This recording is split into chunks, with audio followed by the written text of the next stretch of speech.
Camille Serre aime partager des nouvelles concernant l'évolution de sa grossesse à sa communauté, sur Instagram.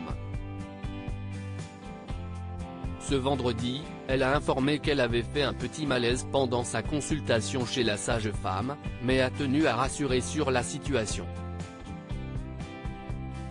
Camille Serre attend son premier enfant avec Théo Fleury. Une merveilleuse nouvelle annoncée il y a peu sur les réseaux sociaux et dont elle nous avait confié qu'elle était une grosse surprise. Depuis, la maman en devenir vit les joies et les aléas de la grossesse.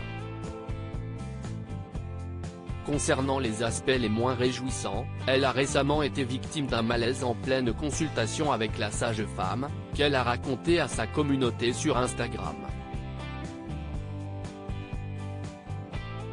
Camille Serre rassure, rien de grave. Dans une story publiée en début de matinée, la Miss France 2015 a comme souvent livré quelques éléments sur son programme du jour. Ce vendredi était consacré à une consultation chez une sage-femme.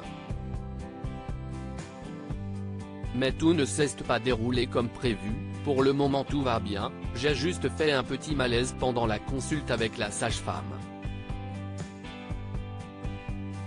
Faut toujours que je me fasse remarquer, s'est amusée celle qui est aux commandes depuis 2022 du magazine Les Parcs d'attractions préférés des Français, diffusé sur Gulli. Avant d'analyser, rien de grave, sûrement le stress et la chaleur. Là j'attends pour ma consultation avec un anesthésiste, a précisé la jeune femme, illustrant ses dires d'un petit dossier bleu et de son look du jour identique à celui de la veille. Oui, je suis habillée comme hier, j'avais la flemme ce matin.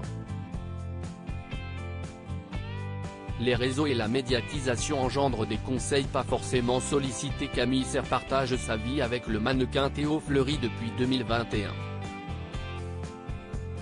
Après avoir annoncé sa grossesse, le 26 avril 2023, sur son compte Instagram, elle avait informé en mai 2023 qu'il s'agissait d'un petit garçon. Récemment, elle avait répondu à nos questions et révélé pourquoi elle n'avait pas parlé de cet événement à venir plus tôt. Par superstition, je ne voulais pas le dire trop tôt pour ne pas avoir à annoncer un problème si ça avait été le cas.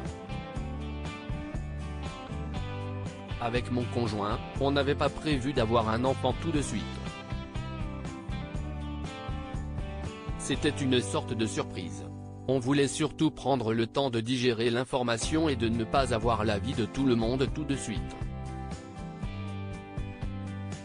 Avec les réseaux et la médiatisation, nous recevons plein de conseils de plein de monde et des avis qu'on ne veut pas forcément. Nous étions dans notre bulle donc on a eu le temps de savoir où nous voulions aller. Là, je me sentais prête et j'en avais marre d'avoir ce secret. Article écrit en collaboration avec 6 médias.